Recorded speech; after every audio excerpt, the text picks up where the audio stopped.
देखिए, सबसे पहले तो मैं सारिका पासवान जी को कहती हूँ कि वो एक महिला होकर के महिला के लिए जिस प्रकार का अपशब्द उन्होंने कहा है, उन्हें सबसे पहले महिलाओं से माफ़ी मांगनी चाहिए।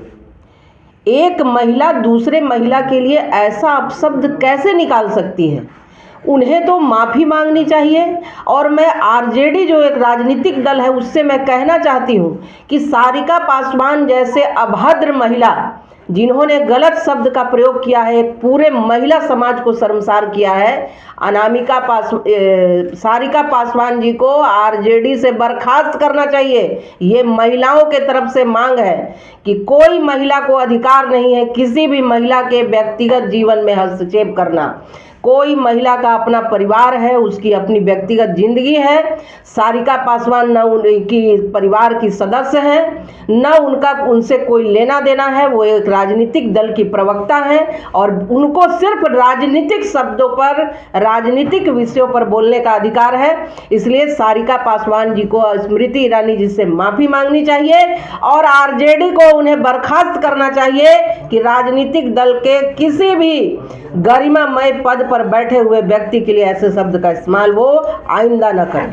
सजल जी, स्मृति ईरानी पर तो उन्होंने बयान दिया ही है, लेकिन उनकी बेटियों को भी नहीं बख्शा है। मैं तो कह रही हूँ कि किसी के पारिवारिक मामले में किसी राजनीतिक कार्यकर्ता, किसी राजनीतिक प्रवक्ता को अधिकार नहीं है बोलने का।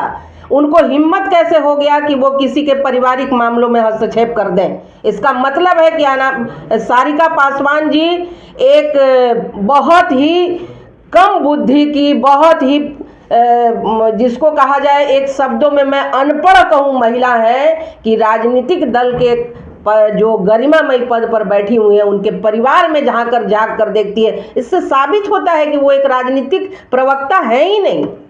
तब तो इसका मतलब ये कि सारिका पासवान ने स्मृति ईरानी पे कहा है तो सारिका पासवान पे भी अंगुलियां उठेंगी कहीं ना? उठ गई तो भाई, किसी महिला का अपमान करने का मतलब है पूरा समाज उसमें सम्मानित हो गया।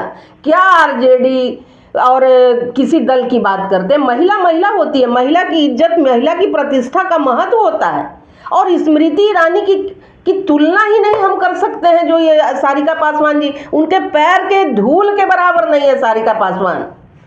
उनको समझ में नहीं आता है कि उनके इतने बड़े दल का गठबंधन जिसके साथ है उनको चुनाव हराती है। क्या ही बराबरी करने आई है? इनको तो समझ में नहीं आता है कि बोलती क्या है। मुझे लगता है इनका मानसिक दिवालियापन हो गया है, ये मानसिक तौर पर खिसक गई हैं, इनका दिमाग नहीं काम कर रहा है। जो भारतीय जनता पार्टी की स्थिति देख रही हैं, अभी बनते जा रही है, इनको ये मानसिक रूप से बीमार हो गई हैं। इनको लग रहा है कि फिर से एक बार इनके गठबंधन के जो इनके नेता हैं राहुल गांधी जी एक बार फिर कहीं ना कहीं गच्चा खाने वाले हैं। इसलिए इनके सभी इंडी जो गठबंधन के लोग हैं ये पागल हो गए हैं। इनको क्या बोलना चाहिए, नहीं बोलना चाहिए, समझ में नहीं आ रहा है।